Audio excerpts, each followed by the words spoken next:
I'm Dr. Nick Page. I'm a researcher at the Centre for Development, Evaluation, Complexity and Implementation in Public Health Improvement, known more commonly as Decipher, which is based at Cardiff University. Thanks for choosing to listen to this presentation, which I hope will aid in demonstrating the importance of monitoring adolescent health behaviours in Wales to inform effective public health policy. Specifically, I'll be presenting some recent analyses assessing whether recent growth in adolescent cannabis use might have prevented continued declines in youth tobacco smoking. So briefly, I'm sure most of you will be aware of the importance of continuing to reduce smoking uptake among young people. Tobacco remains a leading driver of mortality, morbidity and health inequalities.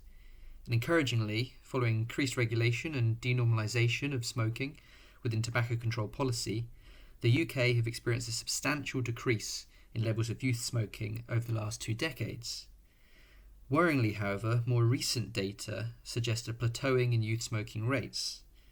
In Wales, for example, prevalence of weekly smoking among adolescents has remained at around 4% since 2013.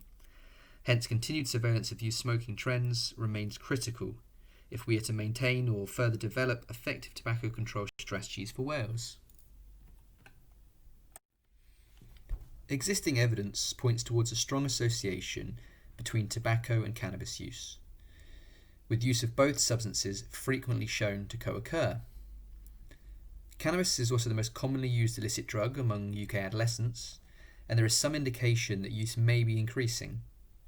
Given this, we aim to assess recent trends in both smoking and cannabis use, as well as their association among 11 to 16-year-olds in Wales. This was done to explore whether any change in cannabis use may have impacted youth smoking prevalence. In our study, we pulled cross-sectional data from 2013, 15, 17 and 19 student health and wellbeing surveys, which are undertaken by the School Health Research Network based at Cardiff University. The sample consisted of 11 to 16-year-olds, so school years 7 to 11. Our 2 principal measures were weekly smoking and past month cannabis use, with binary logistic regressions used to explore trends and associations over time. Our models also controlled for student gender, school year and socioeconomic status.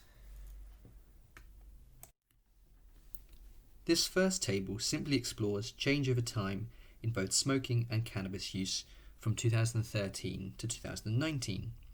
Controlling for gender, school year, SES, and the models are also adjusted for potential school level clustering.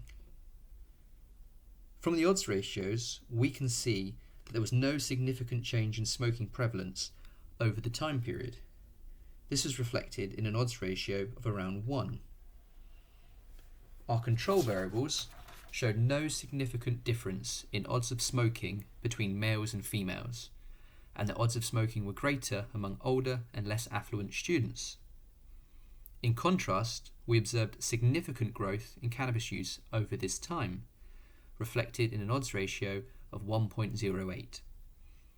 Sociodemographic patterning of cannabis use was similar to smoking. Higher odds of cannabis use were observed among older and less affluent students. In contrast to smoking, however, females had lower odds of use compared to males. Trends in both smoking and cannabis use were also examined across both sex and SES subgroups.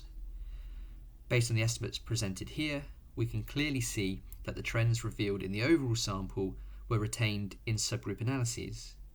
So there was no change in smoking for either sex or among either high or low affluent students, while the degree of growth experienced for use of cannabis was also consistent across all subgroups. Given the interrelationship between smoking and cannabis use, we next assessed the impact of controlling for cannabis use in our smoking model. Here you can see that cannabis users had significantly greater odds of smoking, reinforcing how use of both substances are closely intertwined. Importantly, however, controlling for cannabis use led to an overall decline in smoking prevalence, here reflected in an odds ratio of 0.95. This suggests that if cannabis had remained at the same level as in 2013, smoking might have continued to fall in Wales. One way to think of this association is that if we acknowledge cannabis users as a group that have higher odds of smoking, and that over time the size of this group has grown, then it's plausible that growth in cannabis use might, to some degree, be expected to have offset potential declines in youth smoking.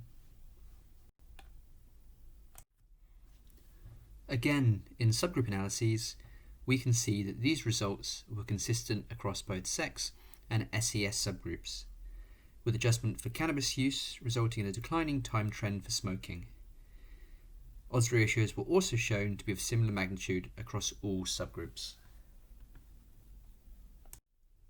So in summary, drawing on a nationally representative pooled sample of 11 to 16-year-olds, we observed no change in prevalence of regular tobacco smoking between 2013 and 2019. This was in contrast to significant growth in odds of cannabis use over the same time period. Importantly, we find that controlling for cannabis use within our model of adolescent smoking, alongside gender, school year and socioeconomic status, led to a significant decline in regular smoking over time. Overall, these findings are consistent with the hypothesis that recent plateauing in youth tobacco smoking rates in Wales is associated with growth in cannabis use, intimating that had rates of cannabis use remained constant over time, smoking prevalence rates might have continued to fall among adolescents.